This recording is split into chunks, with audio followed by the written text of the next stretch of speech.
శ్రీ పరాభవ నామ సంవత్సరం వైశాఖ మాసం కృష్ణపక్షం పంచమి వసంత ఋతువు ఉత్తరాయణం గురువారం మే 7వ తేదీ. అఖిలాండ కోటి బ్రహ్మాండ నాయకుడైన స్వర్ణగిరి శ్రీ వెంకటేశ్వర స్వామి వారికి ప్రాతకాలంలో అర్చక స్వాములు సుప్రభాత సేవను విశేషంగా నిర్వహించడం జరిగింది.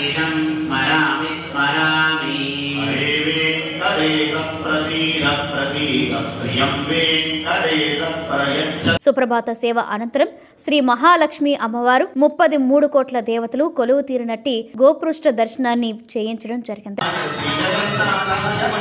ఈ రోజు 5:45 శ్రీ వెంకటేశ్వర స్వామి వారికి నిత్యారాధన నిమిత్తం అర్చక స్వాములు వేద మంత్రోచ్చరణలతో సువర్ణ బిందె తీర్థమును బంగారు బావి నుండి తీసుకువచ్చారు.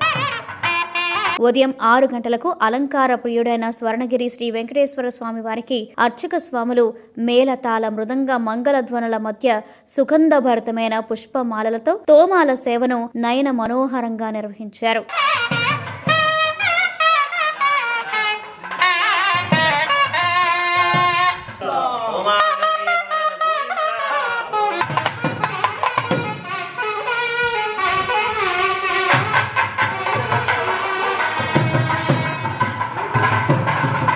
ఉదయం 7 గంటలకు శ్రీ వెంకటేశ్వర స్వామి వారిని మణిమయ శోభిత స్వర్ణాభరణాలతో పరిమళ భరత పుష్ప మాలలతో శోభాయమానంగా అలంకరించి సహస్ర నామార్చన సేవను ఘనంగా నిర్వహించారు.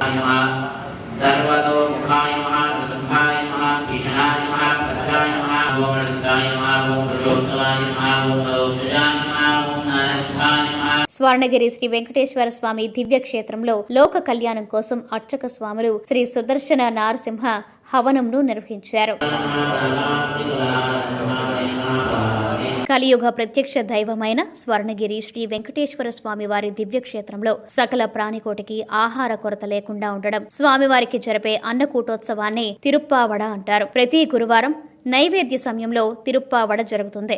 అప్పుడు సుమారు 450 కిలోల అన్నప్రసాదాన్ని, లడ్డు, వడ తదితర పిండి వంటలను శ్రీవారికి నైవేద్యం చేస్తారు. వేద మంత్రోచ్చరణలతో అర్చించి కర్పూర మంగళ హారతులు సమర్పించారు.